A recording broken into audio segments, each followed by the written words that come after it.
would go towards Pooja. We're talking about so many challenges, typical approaches, what we can take to address this. You come from Horizon Leasing Services. How Horizon is doing their bit to address the situation? In terms of warehousing, network, locations. Would you like to talk something about that? So at Horizon, what we are doing especially, we are not only into warehousing, we are an industrial warehouse space developer. So specific to do with the auto component manufacturing tenants of ours, what we try to do is we try to find locations as close as possible to the OEMs. We understand over a period of time we've worked with a lot of our partners, and now we understand that there are concepts like just in time, and like Ravindra just said, it's just like every time, not just in time.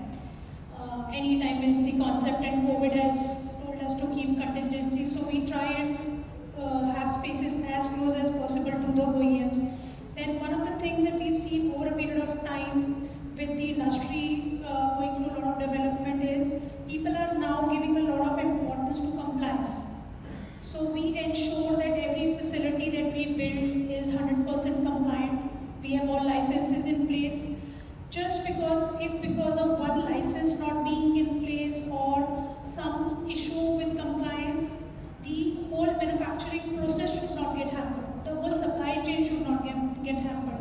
Because if my facility is not operational for a few hours because of any compliance issues, it's the complete process which gets derailed. The 110-minute process that we are trying to do for a dashboard setup, the contribution of compliance I think today is huge in obtaining that setup. Then one more point that we try and ensure is that we look at spaces where ample infrastructure is available today. Like for every automotive components manufacturer, today what is very important is the availability of power and water. Because more and more we are moving towards not only assembly, we are moving towards actual manufacturing. Instead of earlier, it was a part manufacturing, part assembly. Now it is more of manufacturing, so the power demands are higher, the water demands are higher. So we select locations which have these basic infrastructures available.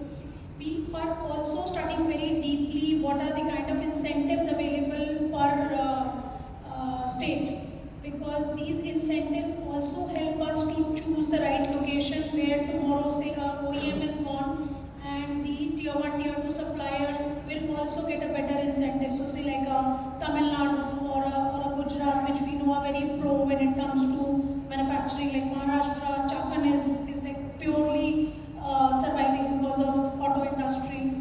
So we do a deeper study of what kind of incentives are available in which kind of areas, so that when we set up our facilities, those incentives are available to our partners when they come and establish spaces with us.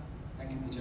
And I would like to stay in warehousing for a few more minutes, and I'm actually a bit curious, how do you handle these trade-offs in warehousing, where, for example, when it comes to sustainability or the green practices, we have some standard like IGBC, Green Building Code.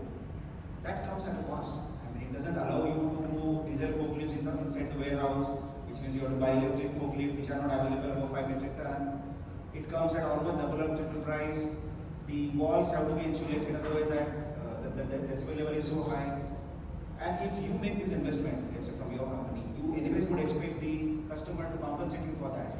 And they always have this pressure. How do we handle this trade-off? And again, not just to you, Pooja, maybe Ravindra or Mandar or whoever wants to pitch in, just would like to hear your views on this cost versus sustainability trade-off.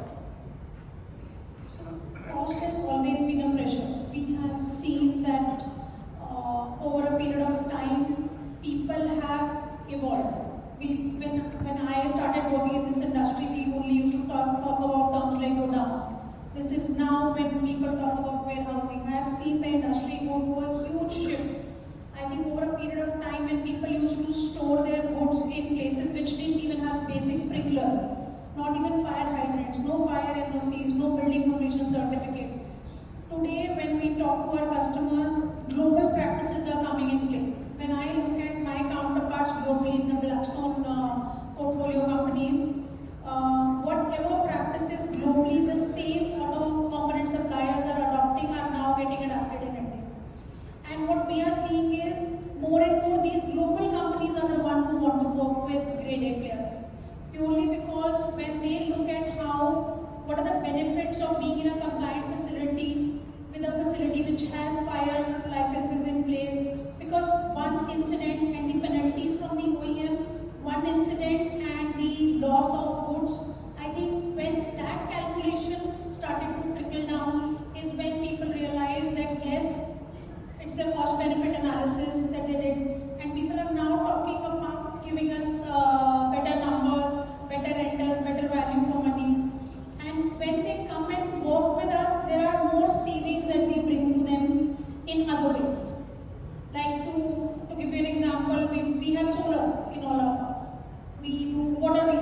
But many times what we do before we go for the shed or something, we discuss our requirements with partners whom we are selected to build the shed for us, build the suit.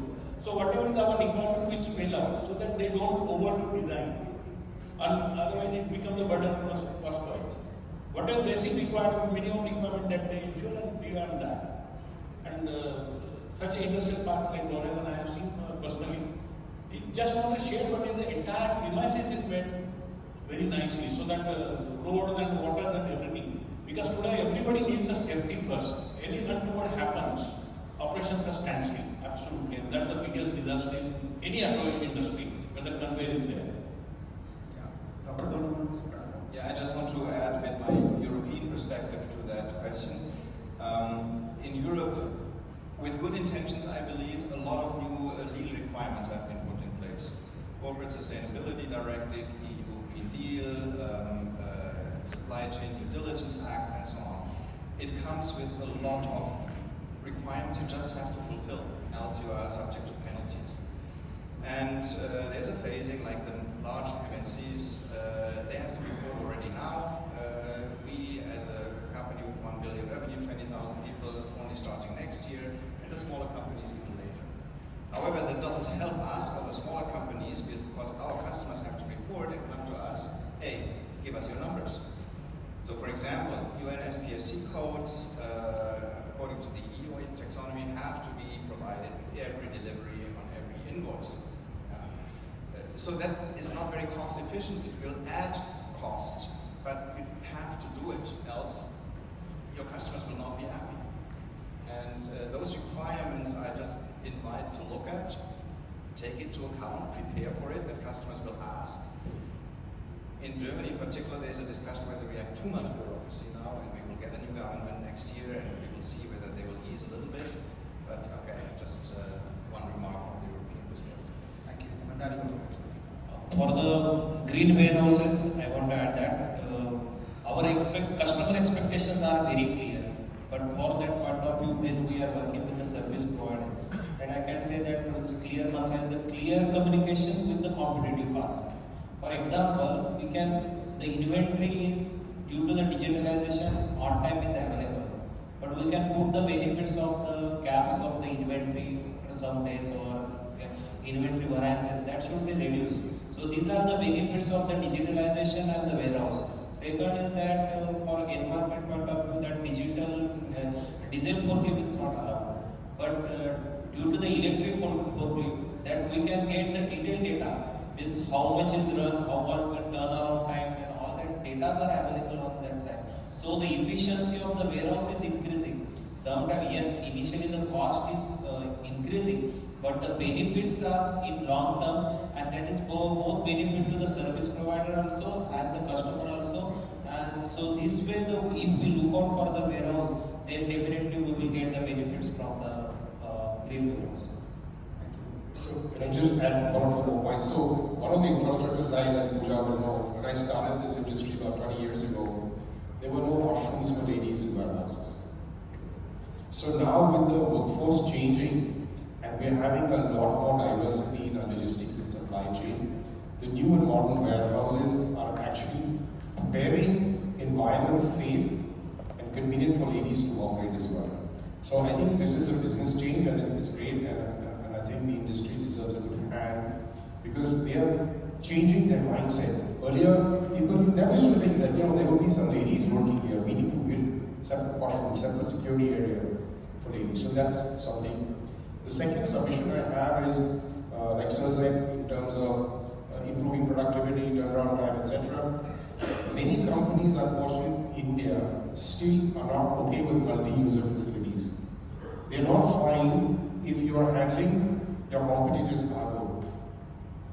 And while it's okay in a particular sense, but if you look globally, overseas, let's say in the tire industry, the warehouses are handling 5, 6, 7 different brands of all competitors, right? The warehouse and the logistics service provider is neutral. And I think the time has come that this industry, which is maturing, we need to be open to multi-user facilities, right? And bring in best practices. And then you will see the cost to serve will come down, optimization and right sizing of what will happen if you are able to go to multi-user facilities. Thank you. And Mr. Balla, do you think moving from the traditional 3PL model to a 4PL or 5PL model could be an enabler for this kind of collaboration?